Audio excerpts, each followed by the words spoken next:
Hey y'all, this is TCA Gaming, and in this video we're going to talk about something that just kind of popped up almost out of nowhere. What you're looking at here on the screen, we have the pre-release Raichu. It has finally been graded, not one but two copies. Mr. David Person, he graded them through CGC, and for the most part I think it has been well received. There has been some other information that's come out as well. But yeah, I thought it was really cool finally see them graded. We knew that David had one copy, right? And a very handful select people knew that he had two copies, but it was relatively unknown, and it's really cool to see them both graded and to have an official company, CGC, actually tackle grading these cards. Now, what I wanted to go through here is just some information that is put on here. I've been told that some of the information I posted from an email I received from a WotC manager over 10 years ago is kind of being used to contradict some of the information that is presented here from the WotC employee that initially gave out some of this information, which was, I believe, Mike Boozer. So if you're looking at this card right here, you got the Raichu. If you're still wondering what we're looking at, there's this little stamp right here. It's the pre-release stamp, and these were never officially released. It's always been kind of like a myth, that these cards were out there. Some people knew that they've exchanged hands privately, but really they've never been made publicly available, and they've never been graded, at least up until this point. Now, when we're looking at what CGC did right here, they kind of went through the history. They went through the provenance that each one of these pre-release Raichus had. And this right here, this is the sheet that is being stated that I believe it was Mike Boozer said they come off of.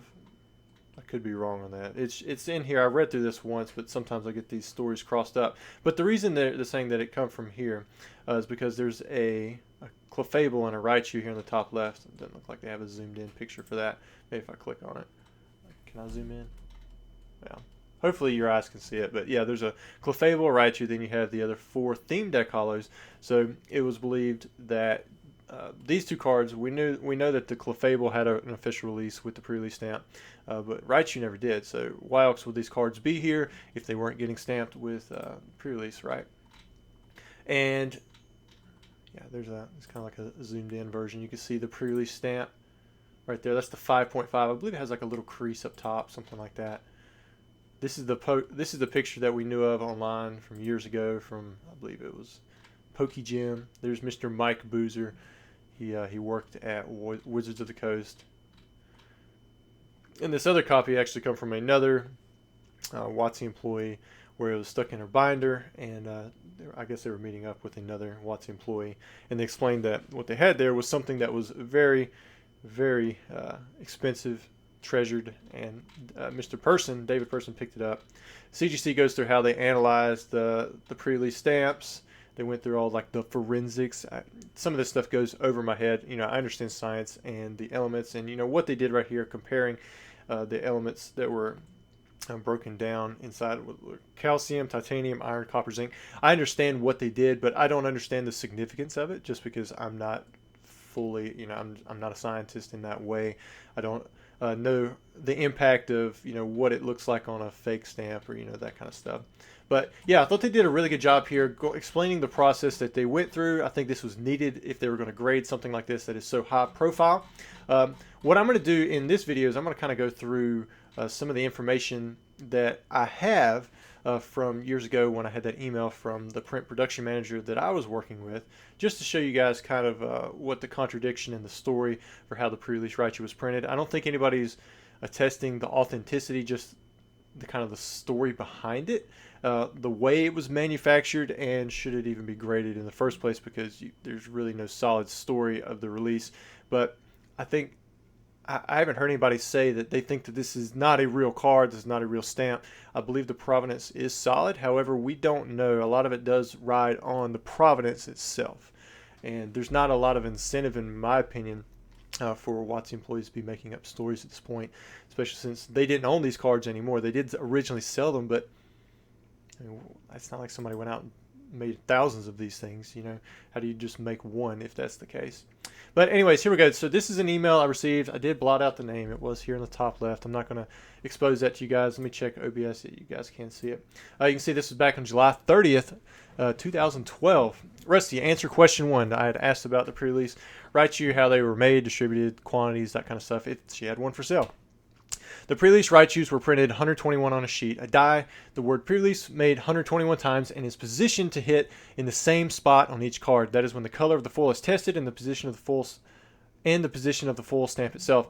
There was only one sheet of Raichu foil stamped. 100 of these were destroyed in a shredder. The other 21 were supposedly sent to WotC. I received 5 for the production department. The others were to go to our R&D department. Don't know what happened to those. I kept my 5 until I left WotC. As a WotC employee, you're not allowed to sell any product that WotC produces. I have no idea where you might find one because I'd wanted to buy one, right? I mean, this was a decade ago, and I was still, wanting to pay quite a lot of money for something like this.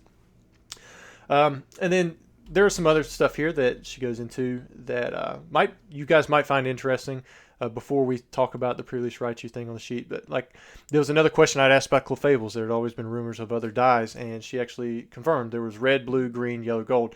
They were also printed 110 on a sheet, but I've never seen any evidence that these actually exist other than WotC employees kind of saying that they do. She confirmed that they did exist. However, we don't know that for sure. Confirming something exists versus numbers and that kind of stuff, to me that has more provenance, I guess you could say. That has more merit to have something actually existing than the actual production or the numbers behind it, because those things can kind of be forgotten or mixed up. But something existing to me means that they may have existed, but they may no longer exist. They may have all been destroyed. Who knows? And then the third question here, this is kind of important because it says there were 3 press sheets, of the WB upside down foil on the air before it was caught. So that's talking about the number 2, 3, 4, 5 Electabuzz, the Mewtwo, Pikachu, and the Dragonite. These were the 4 promos that were printed for the first movie by WB, the Warner Brothers. And some of them we know have an inverted stamp, so the sheet was upside down. And she's saying that there were 3 of those sheets printed and 2 of them were destroyed. 1 was not, but there was also a white blank in the bottom. And she said she received 5 of each error card, but she didn't have them at that time. I was not ever able to buy those off of her. But we know that there were probably more of these just because of how many have come up. I don't think we've actually gotten to the point where there's more than 30 of each out there. So it's very possible that these numbers are right, but it's not very likely. And also, these were printed in 2 separate waves, so it's very possible that it could have happened at a separate time and it just wasn't caught. And that again, that's my opinion, for that there. But the reason we're looking at this mainly is for this first question here, because this is saying that the pre-release Raichus, they were not printed in the way that was attested in the article or that people knew prior, where it was on the PCD hollow sheet where you have the 4 theme or pre-constructed deck hollows. Plus you have the Clefable and the Raichu in the top left. This is saying that it was actually an entire sheet, only Raichus that had pre-release stamped on them, and then all were destroyed but 21. Now, there's a few ways you can approach this. It's possible that they were printed both ways. I mean, who knows, right? And then all of these, somehow made it out there, and they just haven't surfaced all this time. And the other way was, just the way that it was being tested with the Clefable and the Raichu. You could say that it was only the Clefable that got the pre-release stamp on that sheet. I really don't know.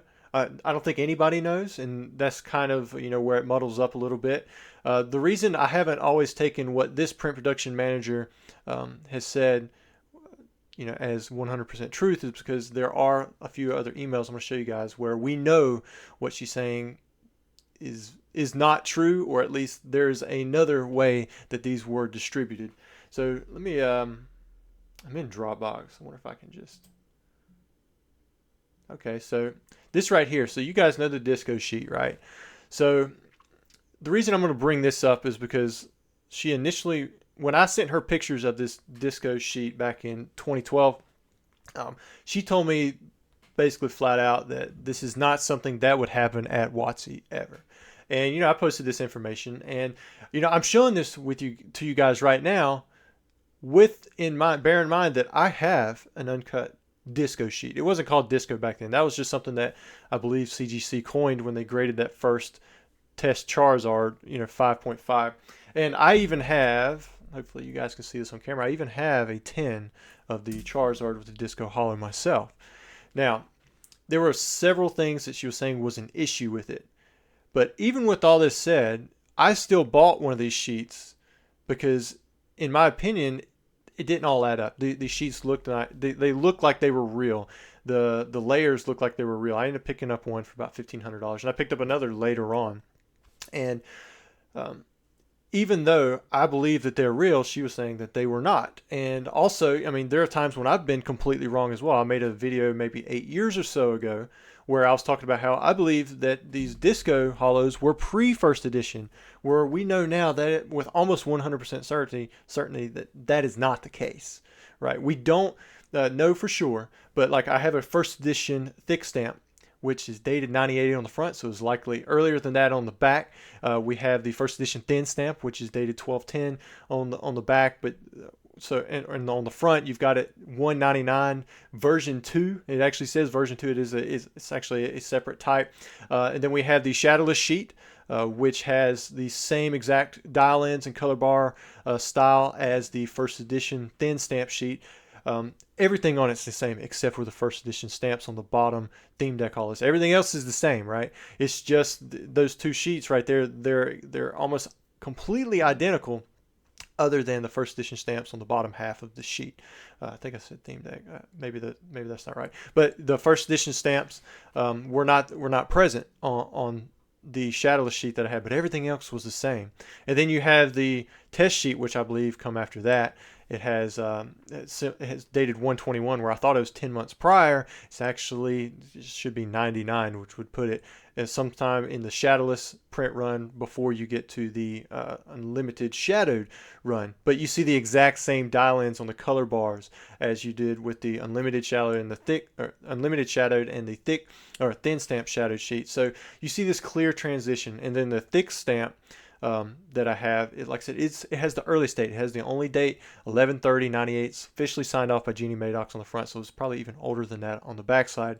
However, the way the color bars are, you can tell it's more rudimentary than the later ones. So I believe that is the early sheet that I have, and to me it's like a clear transition from thick to thin, which that could just be facilities. I mean, it could just be that, but we know that with those sheets that the disco sheet is most likely, with, like I said, with almost 100% certainty, from based off of what I can find, what I see, and based on my opinion, I would say that it was some kind of transition between the shadowless and the shadowed version. They were probably testing around with things and that kind of stuff. But that all said, in that video, I thought that it was pre-first edition, 10 months prior, and if I'd known anything about printing, if I'd been there in the facility, I would have known that Pokemon didn't even really have in 121/98 the possibility of printing Pokemon sheets in that way, with the holos. And this is from what I've been told from other print production managers and people that work there. So that should be 99, 121/99. The problem was, the reason I was confused is because it didn't have the year on there, and so to me, it's pretty clear. It would have made much more sense if they hadn't cut off there was a piece of the border that normally has like the dates on it, has like the month and the year, but it did not have that on the disco sheet. So it was always kind of up in the air with what we knew there. But that said, I believe that it is real. I got that wrong where, I thought it was pre-first edition, but I'm fairly certain it's not. But I do believe it's real, and I believe anyone who's held these cards, they do believe that they are real now. Like, you can look at it, you can analyze these different characteristics of it. It's just the release, how it was done, why it never come out. That's all a mystery. So that's where it kind of it's a little bit tough. But to me, because she was so adamant on it not being real, there's no way it could have ever been printed. It made me second guess some of the other things, in which the reason I initially second guessed some of the information I was given was because of stuff like this. We've got the Ninetales, War Turtle, Dragonite errors that I'd asked questions about, and if you read right here, let me see if I can zoom in and scroll. Well, hopefully, let me see. Can you guys see it? You can see it. I'm going to just highlight it down here. So the Ninetales, War Turtle Ninetales and War Turtle error cards. Not more than 55 cards total would be available for each one. At 5 of each, at least 50. R&D got their 10 each. We know that's not true. I mean, old school Pokemon has what, 50 of them? I have at least 5. There's still some out there. Same thing with War Turtle. This has become much more common over the years. Still haven't pulled one of these from a pack. Don't know how that one was. Where it come from, what type of pack. I have never seen anybody pull that card from a pack. So I don't know how that happened. Maybe they did all escape through the factory, but I doubt it because I found one in one of my friend's childhood collections before. So not sure how that happened, but we know there's more than 55. And even right here, the Dark Dragonite, it says Dark Dragonite was printed. I wish I could highlight this. Was printed on a 110 up on sheet, or was printed 110 up on a sheet. Don't know how much got out. I retrieved 15 first editions and 20 unlimiteds, which is about right because she sold me a ton of unlimiteds. I don't think she ever actually sold me the first edition ones, but we know that's not right. It was inserted with the uncommons in the booster packs that we have, and I physically have the unlimited sheet with the Dark Dragonite stuck in the middle of all of the other uncommons.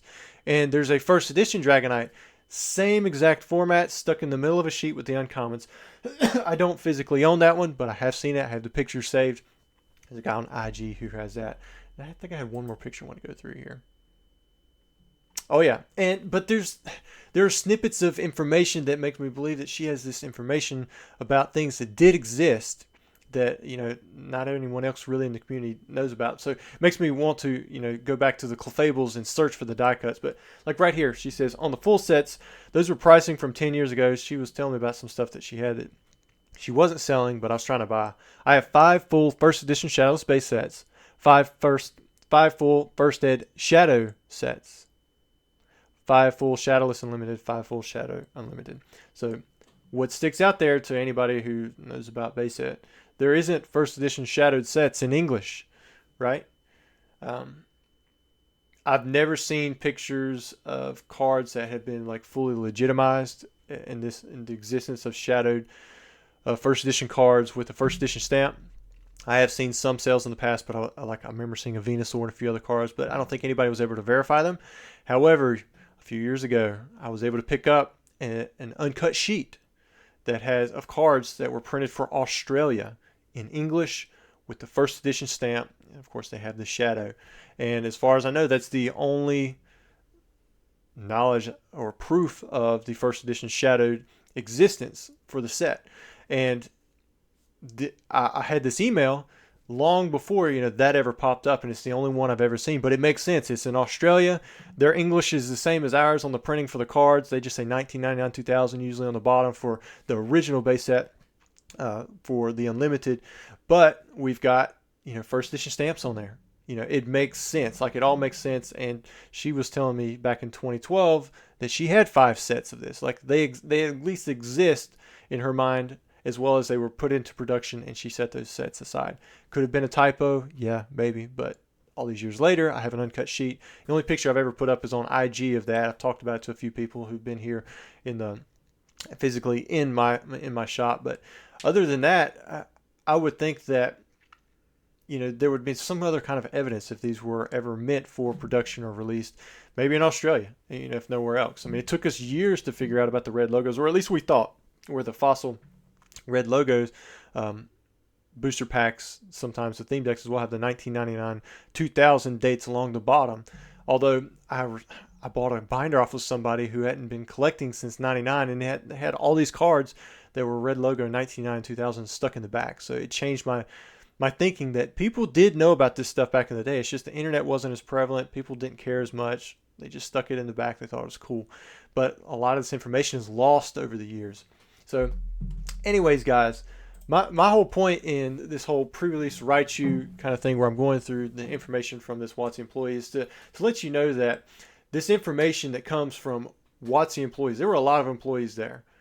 A lot of times they get the stuff wrong. A lot of times they get it right. And to me, any information talking about the existence of something, that's going to hold more merit than exact numbers, exactly how something was done. I mean, we really don't know if for sure that they're saying exactly everything correctly, because stuff is lost to our memory over time. But in my opinion, based off of the information we've received from different Watson employees, none of them ever denied. As far as I know, they haven't denied the existence of the pre-release Raichu. At least the ones who would have been in a position to have knowledge of it. It's just been, hey, it was never released. We know this, right? Where did it come from? Can it be replicated? Should it be graded? These are all things that people want to argue about.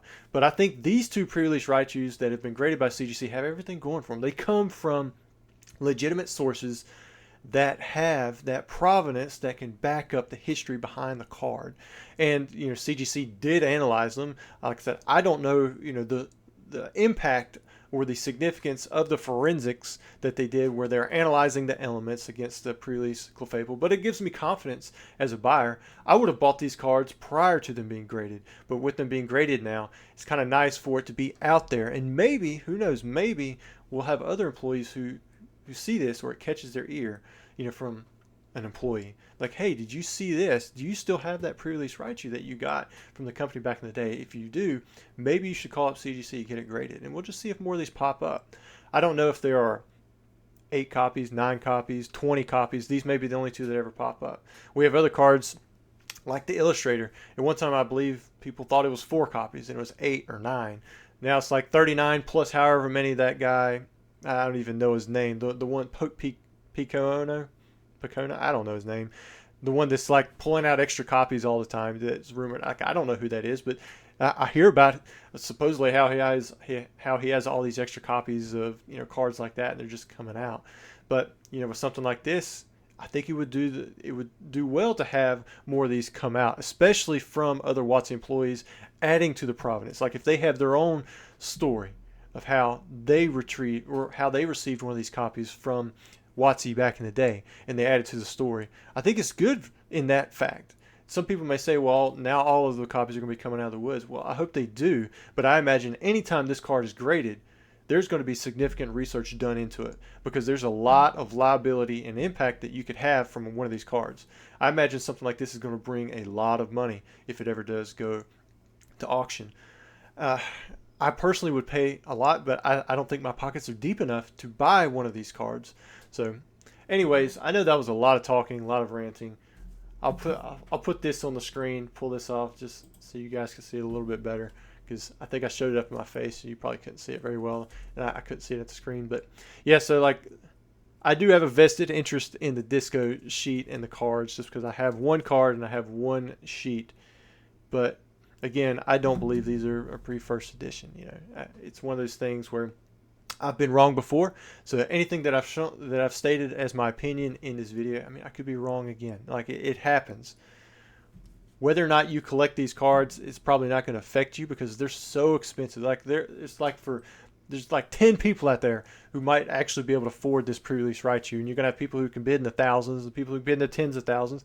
You might have people who bid in the hundreds of thousands. Like, we really don't know how a card like this would go in auction. So I would be curious to see how it would do. I would really be curious to see how it would do. I mean, I would love to bid on it, but again, I think it might just be out of my range, and I have a lot of business money I can pull into it. So most collectors, it's just a story. It doesn't really affect everyone, but at the same time, it's cool to see somebody, CGC, actually stepping up and grading it, putting an effort behind the research and putting the time into doing whatever the element stuff is. So anyways, I could probably keep going on for a while about this card, because it was the pinnacle of the hobby for a long time. A lot of people really wanted to get this card, at least for the English side.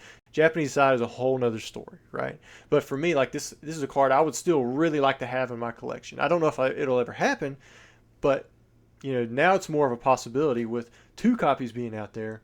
And with it getting exposure, I think that it could bring other copies out from other WotC employees if they haven't already been destroyed or thrown away from them dying. Or it's morbid to think about it that way, but it's a very real possibility. I mean, you're talking about 20 plus years of these cards just kind of not being out there in the wild.